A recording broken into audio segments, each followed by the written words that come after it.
Magalili pa rin, Paps, ha? Ayan na nga mga Paps, katatapos ko na mag-setup ng tent. Medyo malakas ang hangin dito sa campsite. At kumakatas na rin yung tubig, basa na yung aking tent. Ayoko na rin maglagay ng tarp kasi tawag dito, baka lalong lipa rin.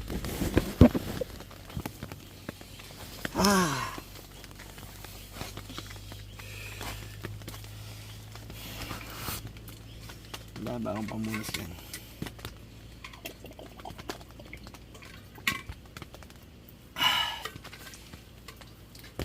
Maghapon kaming inulan.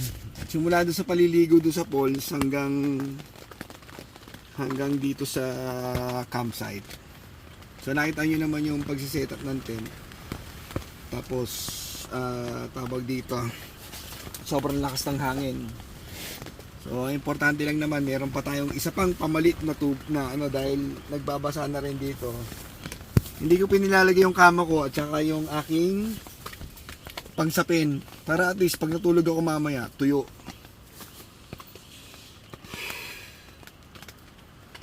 Lakas ng hangin.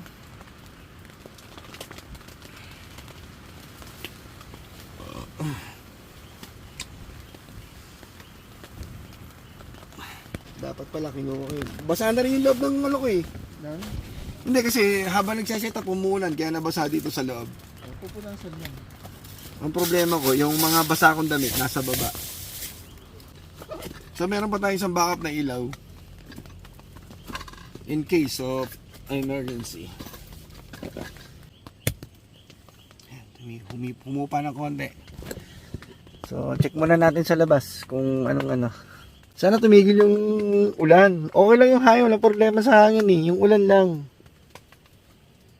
Lalagyan ko pa ng pegs yung mga ko. Yung aking lalo na dun sa harap kasi nandito nang gagaling yung hangin sa harapan ko. So, patitibayin natin siya, baka di pa rin. Mahirap na, di ba mga paps? So, balikan ko kayo mamaya at standby sa biyahe ni Papi. Wala pong bagyo, malakas lang po talaga hangin. Okay? Let's go. Pagsapit ng dilim, palakas lalo ng palakas ang hangin. Nagdadalawang isip na rin ako kung dito ako matutulog sa tent or ililipat ko ba ang tent sa harapan ng kubo para kahit paano may konting proteksyon sa lakas ng hangin. At habang lumalalim ang gabi, lalo pang lumakas ang ulan at ang ihip ng hangin. Pinasok na rin ng tubig ang aming mga tent. Kaya't nagdesisyon kami na sumilong muna dito sa maliit na kubo.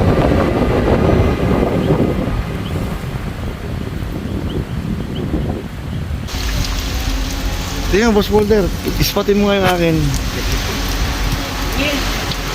Buhay pa. Pumapalag pa yung tent ko sa lakas ng hangin, oh. Okay, kaya mo yan, Papi. Huwag ka susuko. Ayan na. Pumapalag pa yung tent ko. Lakas ng hangin tsaka ng ulan. Ayan. Okay. Kaya mo yan. Huwag kang bibitaw. Alright. Ayun ba, talaga naman. Hindi ka mo makakataw. Yung pako. Yan ang malupit na camping, Papi. Oh, yung ilaw namin, oh. Hindi rin bumibitaw yung ilaw namin. Kapit lang, boss. Tiwala lang. Yung aking tent nagkaroon ng tubig sa loob. So ang ginawa ko, yung tarp ko na available, pinatong ko na lang. Dahil yung dugtungan ng aking existing na tarp, sira na. Kaya pasok ng tubig sa loob. So pinatungan ko na lang ng panibago. Tatalihan ko na lang para na isolation.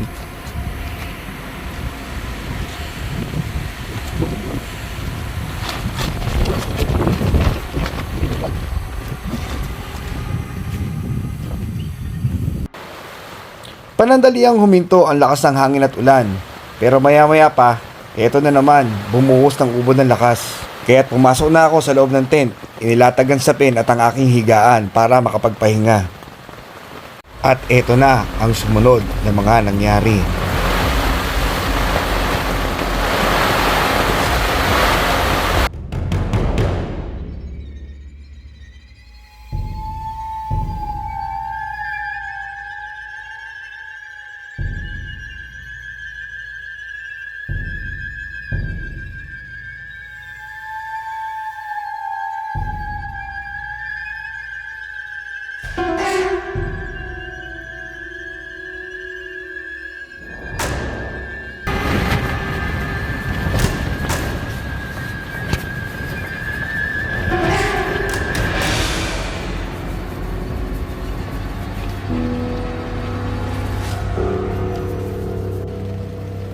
So, time check mga paps, 11:18 ng gabi. At yung panahon is hindi pa rin nagbabago. Ganun pa din, simula kanina umaga, panay ulan. And this time sobrang lakas ng hangin. Dito pa rito sa kilometer 106. So, matutulog tayo ng medyo konting basa. Dahil basa na tong loob ng tent ko. Dahil nabasa na kanina, pero itong hinihiga ko, tuyo naman. Yung ibang damit ko, basa na rin, so wala na akong ibang pamalit. So dito tayo, matutulog sa tuktok ng bundok na mayroong ganitong kalakas na hangin at medyo malakas na ulan. So okay lang yan, experience. Ngayon, pag di ko na kinaya, bababa ako. Iwanan ko na, kunin ko na yung gamit ko dito, kaya mo nang yung tent ilumipad. Pero base sa ano ko nito, matibay naman. So, see you tomorrow mga paps, or see you later kung magigising ako ng malakas ang ulan at malakas ang hangin. Kung naririnig nyo, parang signal number 3 or 4 yung lakas ng hangin dito sa Infanta Quezon. Pero okay lang.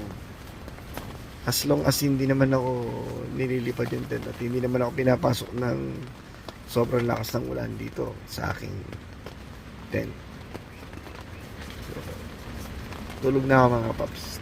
Try natin matulog kung makakatulog tayo. Medyo basa ako ng konti. Short ko basa. Alam niyo na, after ng short, basa pa din. So, see you tomorrow mga paps. Sa almusal natin. Let's go. Lumipat ako ng tent kasi ang lakas ng hangin doon sa taas, tapos